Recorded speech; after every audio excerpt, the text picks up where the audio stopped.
All my students, how are you? আশা করি তোমরা সবাই খুবই ভালো আছো। বিশ্বময় বিদ্যালয়ে তোমাদের সবাইকেই স্বাগতম। আমি রাসেল আহমেদ আরো একবার তোমাদের সামনে। আজকে তোমাদের জেএসসি ব্যাচের ম্যাথের একটি চ্যাপ্টার দেখাবো। এর আগের ক্লাসে আমি পড়িয়েছিলাম সরল মুনাফা, আজকে দেখাবো তার পরবর্তী চ্যাপ্টার চক্রবৃদ্ধি মুনাফা।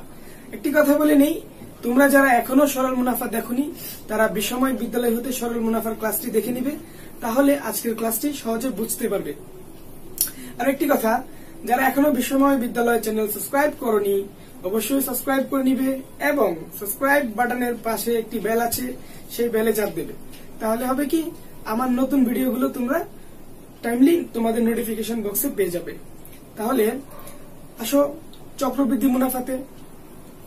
চক্রবৃদ্ধি মুনাফার কথাটা অ্যাকচুয়ালি আমরা কি বুঝি, চক্রবৃদ্ধি মুনাফাটা কি? মুনাফা কি? মুনাফা হলো বর্ধিত অংশ, অতিরিক্ত অংশ, লাভকৃত অংশ। আচ্ছা, চক্রবৃদ্ধি মানে সেটা চক্রাকারে বৃদ্ধি পাবে, তাই না? অ্যাকচুয়ালি তাই, যে মুনাফাটা চক্রাকারে বৃদ্ধি পাবে সেটাই চক্রবৃদ্ধি মুনাফা। এখন চক্রবৃদ্ধি মুনাফা ক্লাসে তোমরা তোমাদের চ্যাপ্টারে কতগুলো কথা পেয়ে থাকো, সবৃদ্ধি মূলধন, চক্রবৃদ্ধি মূলধন, সবৃদ্ধি মূল, এগুলো সবই একই কথা। তার মানে চক্রবৃদ্ধি মূল, সবৃদ্ধি মূল, চক্রবৃদ্ধি মূলধন সবই একই কথা। ওকে, তাহলে বোর্ডে আসো।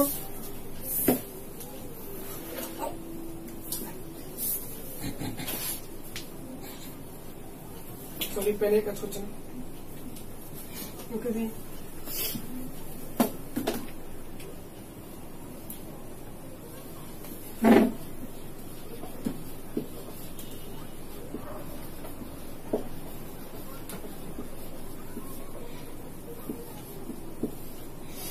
চক্রবৃদ্ধি মুনাফা 2.1।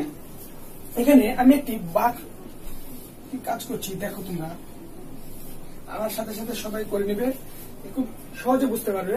ধরো আমি একটি চতুর্ভুজ এঁকেছি, এটা কোনো জ্যামিতির ক্লাস না, চক্রবৃদ্ধি মুনাফা বোঝাবো।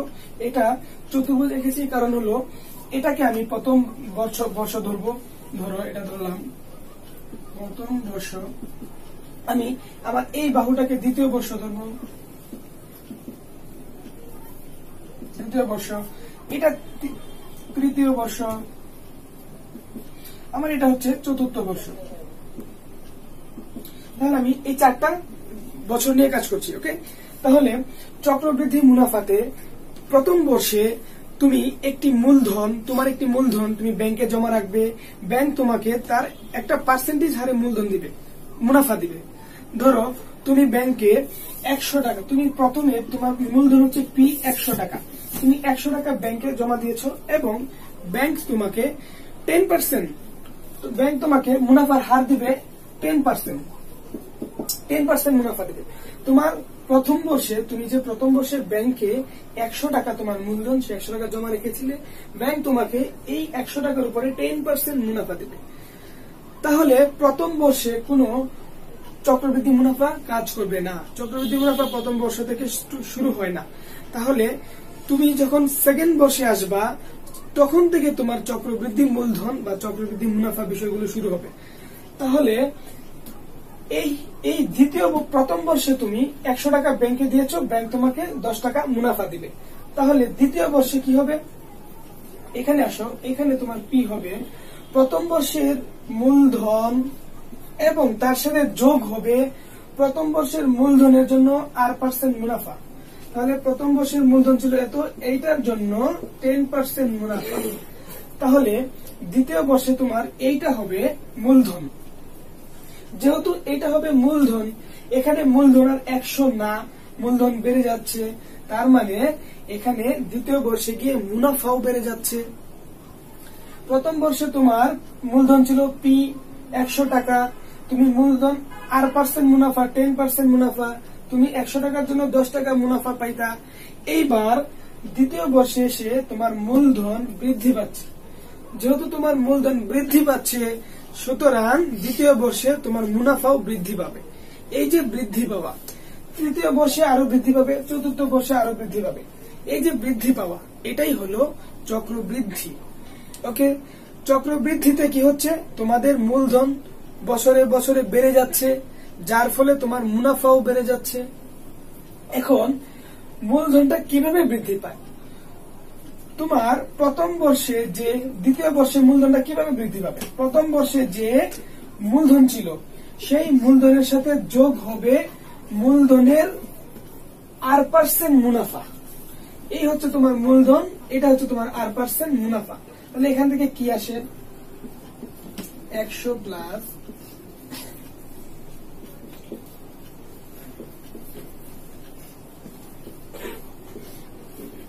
100 গেল, তাহলে 100 প্লাস 10 ইকুয়াল টু 110। তাহলে তোমার দ্বিতীয় বর্ষে তোমার মূলধন কত? দ্বিতীয় বর্ষের মূলধন 110 টাকা। ওকে, ক্লিয়ার? দ্বিতীয় বর্ষের মূলধন 110 টাকা। তাহলে দ্বিতীয় বর্ষে তোমার মূলধন যদি হয় 110 টাকা, তাহলে তুমি দ্বিতীয় বর্ষে মুনাফা পাবে 110 টাকার জন্য। প্রথম বর্ষে তোমার মূলধন ছিল 100 টাকা, দ্বিতীয় বর্ষে তোমার মূলধন হয়ে গেল 110 টাকা। তার মানে এই বর্ষে তোমার মুনাফাও বেড়ে যাবে। এবার তৃতীয় বর্ষে আসো। তৃতীয় বর্ষে মূলধন কি? দ্বিতীয় বর্ষে যে মূলধনটা হইল, মূলধন প্লাস মুনাফা নিয়ে যে মূলধনটা হইল, তৃতীয় বর্ষে এটা মূলধন হিসেবে কাজ করবে। তৃতীয় বর্ষে তোমার এই 110 টাকা মূলধন হিসেবে কাজ করবে। তাহলে মুনাফা কি পাবা? এই টাকাটার 110 টাকা মূলধন, মূলধনের R% মুনাফা পাবা। তাহলে এটা তোমার মূলধন আর এইটা তোমার মূলধনের R% মুনাফা, মানে 10% মুনাফা। মূলধনের 10% মুনাফা, এই তোমার মূলধন, এটার সাথে প্লাস হবে মূলধনের 10% মুনাফা। ক্লিয়ার? তাহলে আসো, এখানে কি হচ্ছে? 110 প্লাস 110 ইন্টু 10/100, তাই না? তাহলে এটা দিয়ে এটা কাটতে পারি, এটা দিয়ে এটা কাটতে পারি। এখানে 1/1 11 থাকলো, তাহলে 121 টাকা। তাহলে দেখো, তৃতীয় বর্ষে তোমার মূলধন 121 টাকা, প্রথম বর্ষে মূলধন 100 টাকা, দ্বিতীয় বর্ষে তোমার মূলধন বেড়ে গেছে, হয়ে গেছে 110 টাকা, তৃতীয় বর্ষে তোমার মূলধন আরো বেড়ে গেছে, হয়ে গেছে 121 টাকা। এবার আসো চতুর্থ বর্ষে। চতুর্থ বর্ষে তোমার মূলধন কত? 121 টাকা। তাহলে তুমি চতুর্থ বর্ষে মুনাফাটা কিভাবে পাবে? তোমার মূলধন হবে 121, তাহলে তুমি মুনাফা পাবা 121 এর সাথে কি অ্যাড হবে? 121 এর সাথে অ্যাড হবে 121 এর 10% মুনাফা। তাহলে 121 প্লাস 121 এর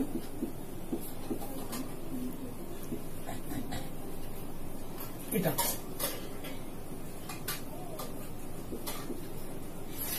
এটা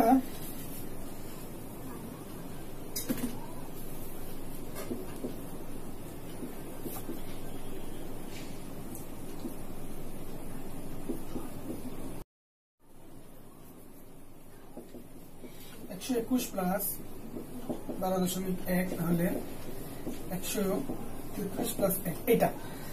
তাহলে আসো একটা বিষয় বলে নেই। তাহলে আমরা কি দেখলাম? চক্রবৃদ্ধি মুনাফার ক্ষেত্রে কি দেখলাম? প্রথম বর্ষে তোমার মূলধন ছিল প্রাইমারি মূলধন, বর্ষের জন্য তোমার মূলধনটা 100 টাকাই কাজ করেছে এবং তুমি 10% মুনাফা পেয়েছ। বা দ্বিতীয় বর্ষে কি হয়েছে? দ্বিতীয় বর্ষে তোমার মুনাফাটা বেড়ে যাচ্ছে, মূলধনটা বেড়ে যাচ্ছে, এই জন্য মুনাফা বেড়ে যাচ্ছে। তাহলে দ্বিতীয় বর্ষে তোমার এই প্রথম বর্ষের মূলধনের সাথে যোগ হয়ে যাবে প্রথম বর্ষের মূলধনের মুনাফাটুকু। প্রথম বর্ষের মুনাফা ছিল 100 টাকা, এর সাথে যোগ হয়ে গিয়েছে প্রথম বর্ষের মুনাফাটুকু, মানে 100 টাকার 10%। তাহলে আমি পাইলাম 110 টাকা। তার মানে দ্বিতীয় বর্ষে তোমার মূলধন এবার 110 টাকা। তাহলে নিশ্চয়ই দ্বিতীয় বর্ষের মুনাফা বেড়ে যাবে। তাহলে আসো, তৃতীয় বর্ষের মূলধন কি হবে? তৃতীয় বর্ষের মূলধন হবে দ্বিতীয় বর্ষের মূলধনের সাথে দ্বিতীয় বর্ষের মূলধনের 10% মুনাফা অ্যাড হবে। তাহলে 110 এর সাথে 110 ইন্টু 10% মুনাফা, তাহলে কি হলো? 121 টাকা। তার মানে তোমার তৃতীয় বর্ষের মূলধন 121 টাকা। চতুর্থ বর্ষের মূলধন কি হবে? 121। তৃতীয় বর্ষের মূলধনের সাথে যোগ হবে তৃতীয় বর্ষের মূলধনের 10% মুনাফা। তাহলে এই তোমার 121 এর সাথে 121 ইন্টু 10% মুনাফা যোগ হওয়ার পরে হয়ে গেছে 133.1 টাকা। তাহলে আমরা কি দেখতে পেলাম, চক্রবৃদ্ধি মুনাফায় মূলধন প্রতি বছরে বছরে বেড়ে যাচ্ছে, যার ফলে বর্ধিত মূলধনের জন্য মুনাফাও হবে বর্ধিত। ওকে, তাহলে এখান থেকে আমরা একটা সূত্র বের করে নিয়ে আসতে পারি, তাই না? সূত্রটা কি হতে পারে? আমরা কি দেখছি যে আগের বছরের মূলধনের সাথে মূলধনের R% মুনাফা অ্যাড হচ্ছে। তাহলে আগের বছরের মূলধন মানে প্রিন্সিপাল মূলধন, এটা যদি হয় পি টাকা, তাহলে এই পি টাকার সাথে পি টাকার R% মুনাফা অ্যাড হচ্ছে। এইটা হলো পি টাকার সাথে অ্যাড হচ্ছে, পি টাকার R% মুনাফা অ্যাড হচ্ছে। তো এই হলো চক্রবৃদ্ধি মূলধনের সূত্রটা। তাহলে বোর্ডগুলো তোমরা আমার সাথে তুলে নিবা, কারণ আমি বোর্ডগুলো মুছে দিব, আমার তাহলে বোর্ডে কাজ করতে সুবিধা হবে। তোমরা একটু মনোযোগী হয়ে আমার সাথে বোর্ডগুলো করে নিবা। আশা করি এটা তুলে ফেলেছো, আমি এই বিষয়টা মুছে দিব।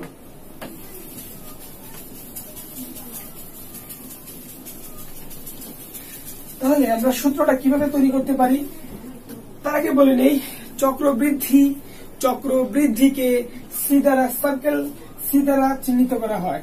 চক্রবৃদ্ধি সি ইকুয়াল টু চক্রবৃদ্ধি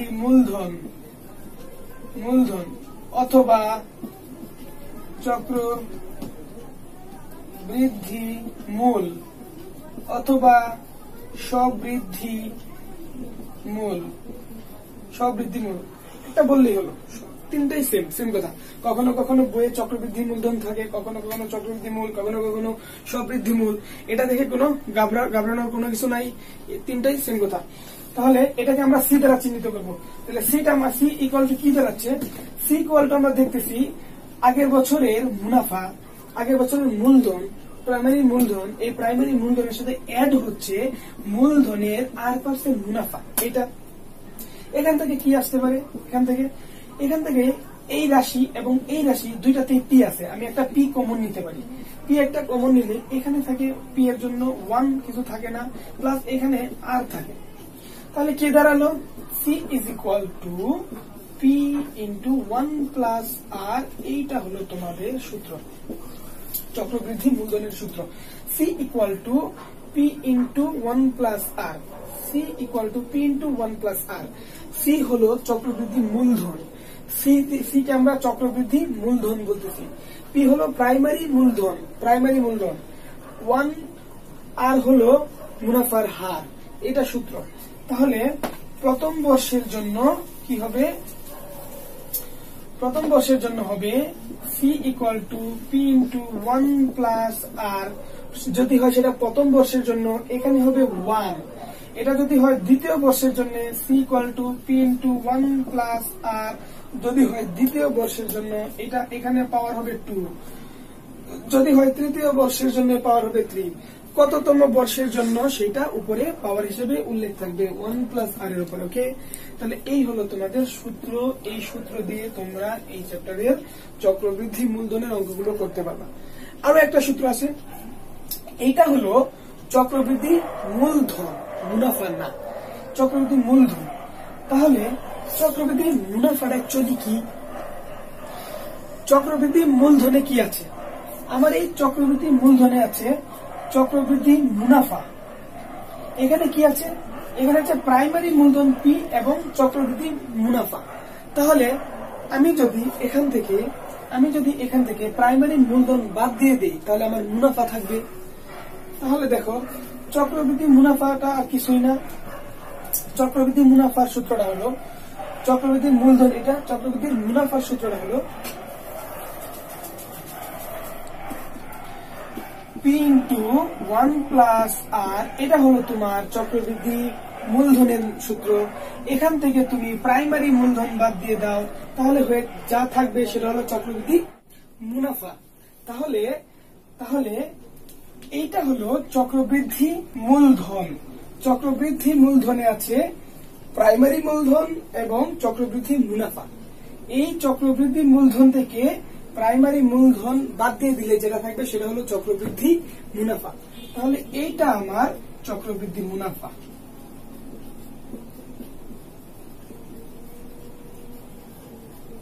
তাহলে এইটা আমার হলো চক্রবৃদ্ধি মুনাফা। দ্যাট মিনস চক্রবৃদ্ধি মুনাফাকে কোনো অক্ষর দ্বারা চিহ্নিত করা হয় না। চক্রবৃদ্ধি মুনাফা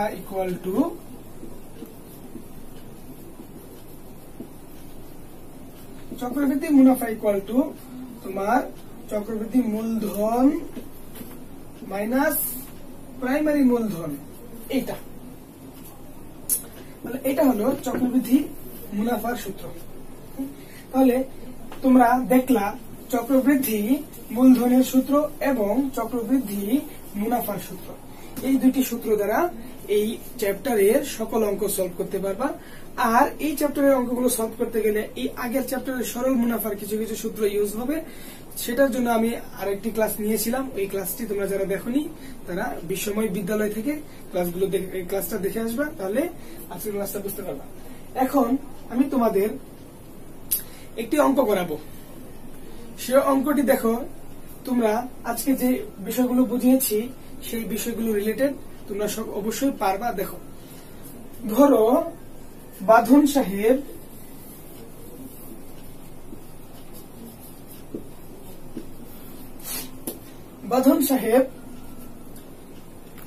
বার্ষিক 8 টাকা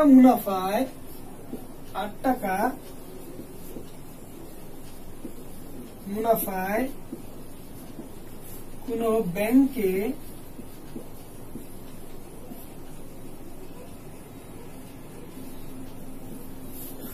1500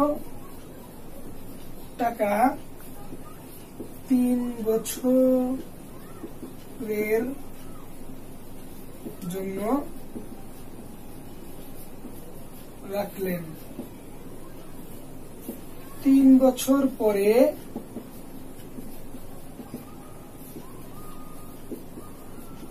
তিনি কত টাকা চক্রবৃদ্ধি মুনাফা পাবেন?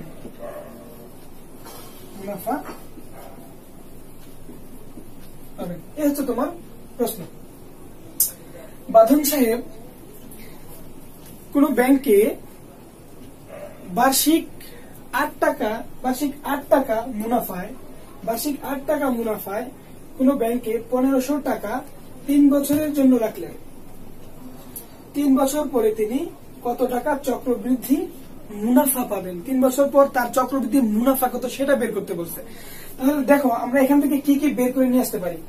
বার্ষিক 8 টাকা মুনাফা, এটা হলো মুনাফার হার, পার্সেন্টেজ। দ্যাট মিনস আমরা এখান থেকে পাই আর এর ভ্যালু পাই, আর ইকুয়াল টু 8%, তাই না? ওকে, ব্যাংকে 1500 টাকা 3 বছরের জন্য রাখলেন। তাহলে প্রাইমারি মূলধন পি এর মান হলো 1500 টাকা, তাই না? 1500 টাকা 3 বছরের জন্য, তার সময় n ইকুয়াল টু 3 বছর।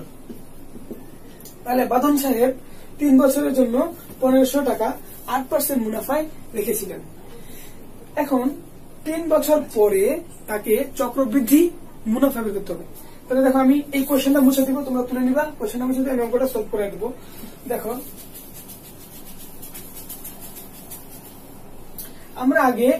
আমরা এই ডাটাগুলো দিয়ে আমরা আগে বের করব 3 বছর পরে তার চক্রবৃদ্ধি মূলধন কত।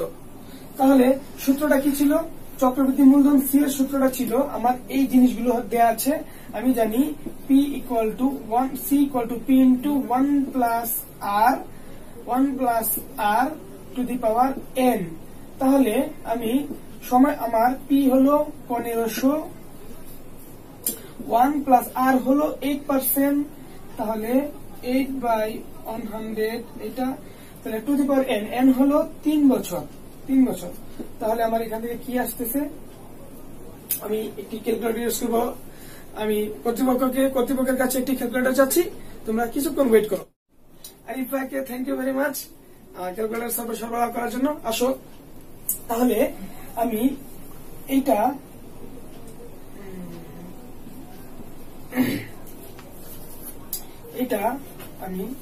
সলভ করি আগে। এটা কি দ্বারা এখান থেকে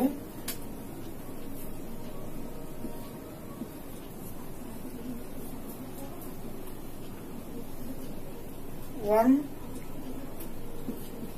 plus 8 by 0.08 তাহলে 1500 এখন 1 plus 0.08 দাঁড়াইলো এই টোটালটা দাঁড়াইলো আমাকে